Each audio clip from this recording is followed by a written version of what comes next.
자, 그럼 오늘은 문현진 멘토와 함께합니다. 멘토님 안녕하세요. 안녕하세요. 네, 일단 올해 마지막 FOMC도 끝났고 시장도 일단은 뭐 환호로 반응을 했습니다. 시작 출발은 어떻게 보셨어요, 멘토님? 사람들이 제정신인가? 저는 그런 생각을 하게 됐는데. 또 왜요? 왜 그러냐면은 이거는 이제 같이 한번 생각을 한번 해볼게요. 예, 좋아요. 일단 달러화. 그러니까 지금 미국이 뭘 결정했냐면 테이퍼링을 좀 더 서두르겠다. 맞아요. 그리고 달러 금리, 그러니까 미국의 금리를 내년에 어떻게 한다고 했죠? 올리겠다. 한 2차례 정도, 3차례 정도 올릴 수 있다. 라는 이야기를 했어요. 그렇게 이야기를 하면은 미국 돈의 가치가 어떻게 되는 걸까요?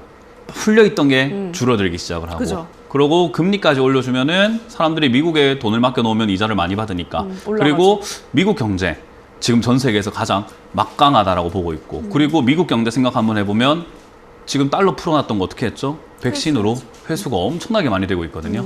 그러면 달러 풀어놨던 게 미국으로 많이 가고 있고 그 돈의 가치가 올라간다는 뜻이에요. 그러면 이게 좋은 내용일까요? 우리 입장에서. 한국 입장에서 좋은 내용일까요? 나쁜 내용일까요? 뭐 한국 입장에서는 그렇게 좋은 내용은 아니겠죠. 너무 좋은 내용 아니겠죠. 왜냐하면 미국 돈이 비싸진다는 말은 상대적으로 우리나라 돈은 가치가 떨어진다는 거고, 미국은 구매력이 굉장히 좋아지는 건데 우리는 구매력이 점점 떨어지게 될 거고, 백신 앞으로 계속 사야 될 겁니다. 근데 또 수출에는 좋은 거 아니에요? 수출하는 입장에서는 좋아질 수는 있겠죠. 근데 그런 것들을 우리가 생각 한번 해볼 때 달러 가치가 비정상적으로 바뀌게 된다면 우리가 이제 외화 부채를 갚는 데라든지 부채 이자, 그러니까 이자 내는데도 달러로 줘야 되잖아요.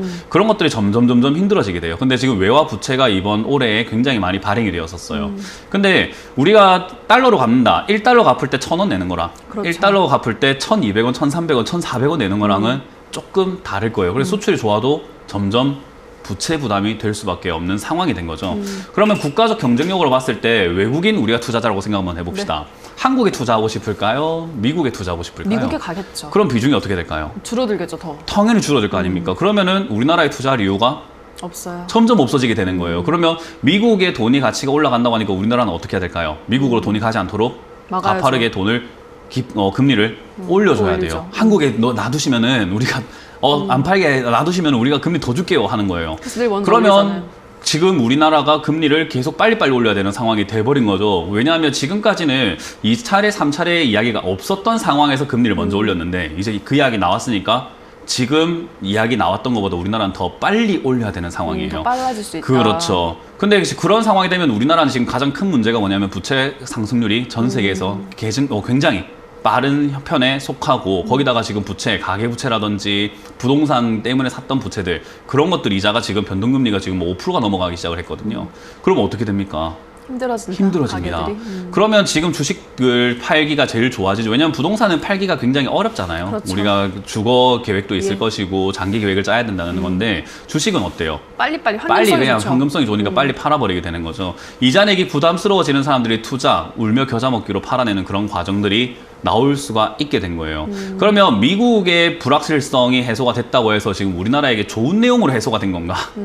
아닙니다. 장기적으로 봤을 때 굉장히 안 좋은 악재로 지금 해소가 된 건데도 불구하고 사람들은 불확실성 해소야 막 그냥 아침부터 환호 지르고 사고 있는 거예요. 그러니까 지금 아침에 떴다가 바로 빠지는 거예요. 예. 저도 아침에 이제 회원들 방송을 하고 왔습니다만은 아침에 떴을 때 제가 이야기했어요. 이거 운봉으로 빠집니다. 왜냐하면은 기관 투자자, 외국인들, 큰 손들 지금 같은 상황에서 제가 똑똑한 것도 아니고 제가 엄청나게 뭐 전국에서 제일 유명하거나 제일 유능하거나 제일 똑똑한 사람은 아니에요. 저 정도 수준에서 알 수 있는 내용을 기관 투자자라든지 펀드 매니저라든지 큰 손들이라든지 우리가 흔히 말하는 해외 운용, 자산 운용사들이 모를까요? 다 알고 있는 상황인 거죠. 당연히 여기서 매도할 수밖에 없는 상황이고 비중을 좀 줄여놔야 되겠다. 한국 비중을 좀 줄여라. 라는 이야기가 나올 수밖에 없는데도 불구하고 개인 투자자들은 불확실성 해소야 하면서 아침부터 달려들고 있다. 이거는 개인 투자자만 받아줄 것이다 라고 이야기하는 거죠. 근데 많은 분들이 그래요. 아닌데요. 개인들 지금 아침에 매도 840억 팔고 있던데요. 그리고 외국인들 1480억 사고 있던데요. 이럽니다. 이거를 우리가 해석을 할 때요. 잘 생각 한번 해보실 게 개인들이 지금 840억을 샀다라고 나오고 있는데 이 개인이 게임입니까? 못하는 개인들입니까? 아니면 잘하는 개인들입니까? 도대체 어떤 개인들인 거죠? 잘하는 개인입니까? 못하는 개인입니까? 그거 알 수 있는 사람 여기 계십니까? 외국인들이 샀다고 하는데 이게 어떤 농부의 투자 자금일까요? 아니면 진짜 우리가 말하는 블랙록이라든지 워렌 버핏의 투자 자금인 걸까요? 우리가 그런 걸 알 수 있습니까?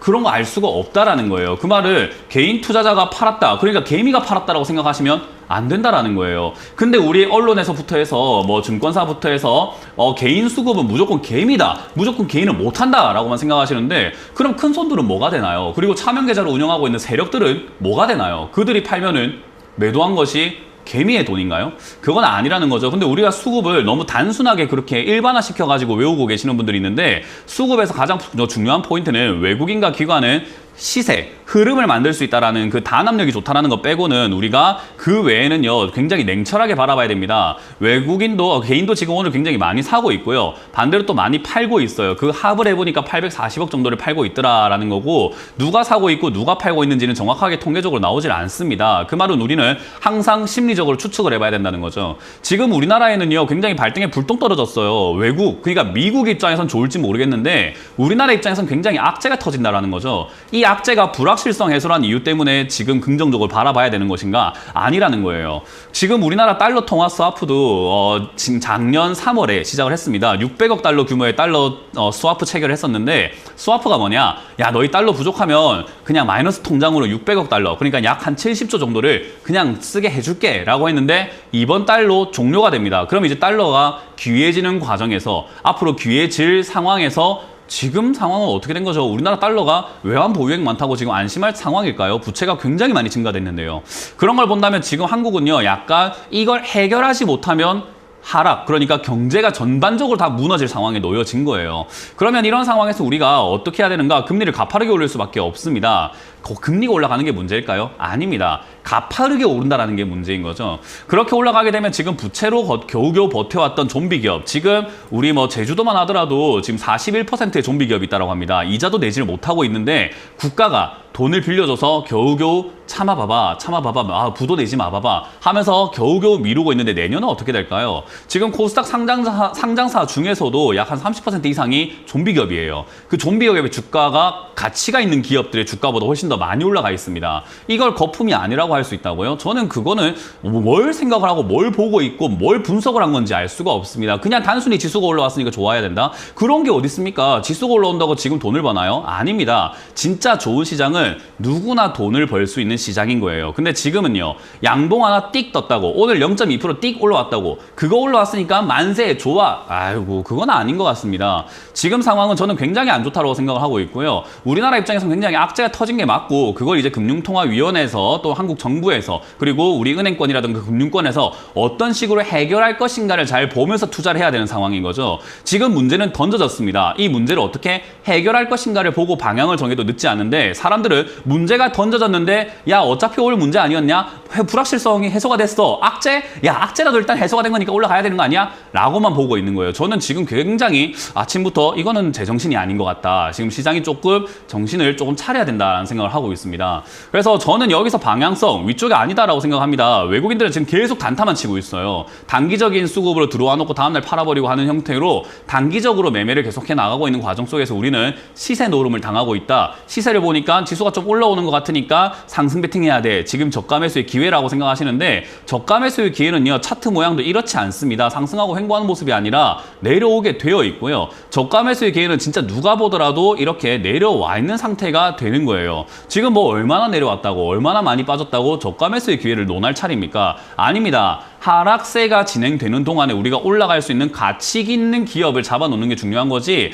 지금 올라온 기업, 1월부터 지금까지 올라온 기업을 잡아놨다라고 하신다면요, 저는 득볼 수 있다고 생각하지 않습니다. 손실이 더 많을 거라고 생각해요. 근데 그 와중에 나는 수익 나고 있는데 라고 하시는 분도 있을 건데요, 그런 분들은 최근에 저점에 왔을 때 단기적인 매매로 들어오신 분들이겠죠. 그런 분들은 단타, 외국인들과 발맞춰서 단타, 단기적으로 매매를 했기 때문에 수익이 날 수 있겠으나 중장기적으로 바라봤을 때 지금 시청자분들 중에서 단기 투자하시는 분들보다는 원치 않는 장기 투자하시는 분들이 훨씬 더 많을 거라는 거예요. 그러면요, 지금 이게 상승 조금 올라온다고 환호지를 일입니까? 아닙니다. 저는 가능하다면 현금화할 수 있는 부분에서는 수익 나고 있는 종목, 본전이 있는 종목을 일단은 한 발 빼놓고 보는 것이 저는 맞다라고 봐요. 왜? 아직 해결조차 하지 않은 문제가 어제 던져졌습니다. 그거 어떻게 해결할 건지, 해결이 안 될지, 또는 금리를 가파르게 올려갔을 때 어떤 부작용들이 나오게 될지는 아직 모른다는 거죠. 특히나 지금 하청업체들의 영업이익이 굉장히 안 좋아지고 있어요. 왜 그러냐면은 인플레이션이 시작이 되고 나면은 하청업체들은 버틸 수가 없습니다. 왜요?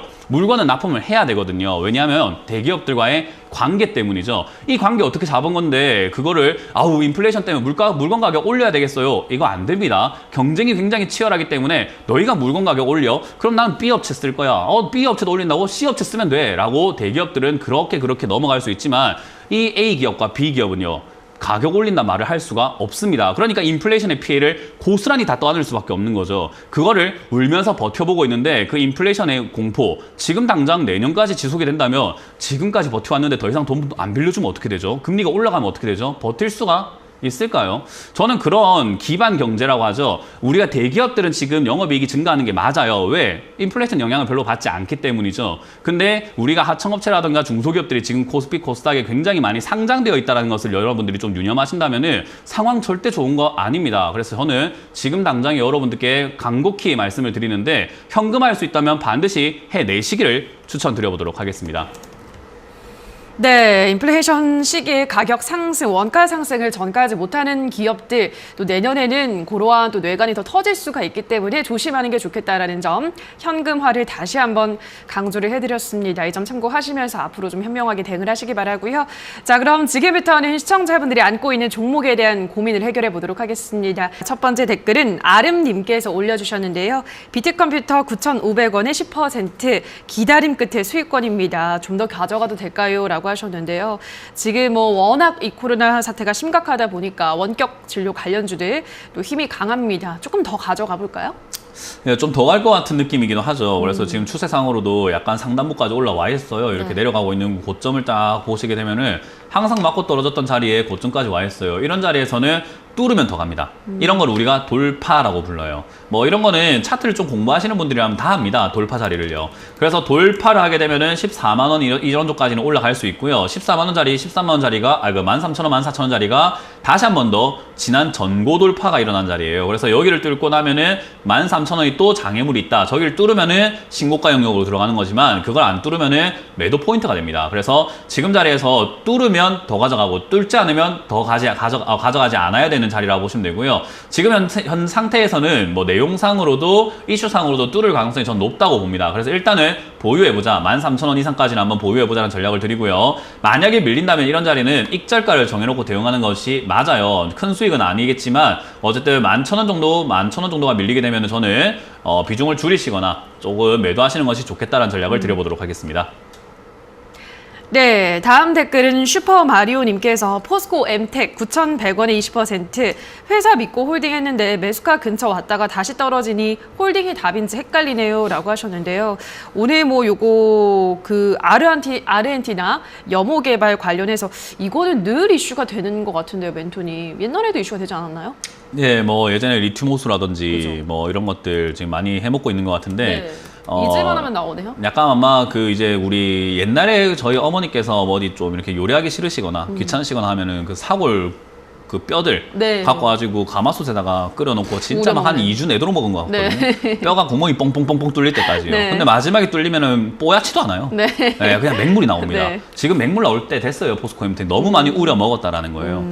그래서 뉴스도 계속 해먹으면요, 이게 개인 투자자들이 처음에는 우와 대박이다 라고 생각하고 막 달려들면서 주가를 급등 만들어 버리는데 지금 보세요. 뉴스 나왔는데 어떻게 되죠? 윗골이 달아버리죠. 왜요? 야, 이게 저번에 해 먹었던 거잖아. 아이, 됐다. 이제 지겹다. 새로운 거 좀 내봐. 이런 느낌으로 가버려요. 그래서 여기에 우리가 놀아나면 안 돼요. 이런 시세 노름에 놀아나면 안 되고, 올라올 때 깔끔하게 정리하는 게 맞는 거죠. 그 타이밍 놓쳤다라고 했을 때는요, 저는 아직까지 요거는, 기회는 좀 있을 거라고 생각을 합니다. 차트가 여기서 변형이 생길 거다 생각이 들고요. 물론 변형 생기기 위해서 또 7,000원까지 내려갈 것 같긴 해요. 그래, 내려갔다가 다시 한번 뛰어오를 수 있다 생각을 하는데, 그때 한번 정리하시는 게 어떨까? 아직까지 이, 리튬 호수라든가 뭐 호수 뭐 광물 개발 이런 쪽은요, 이야기 좀 많이 나올 것 같아요. 그래서 그 이야기 나오면서 주가의 파동을 좀 몇 번 만들 것 같으나 전고 뚫을 정도는 아닐 것 같다. 그래서 본전이 아니더라도 8,500원 이상에서 빠르게 정리하시는 전략을 드려보도록 하겠습니다.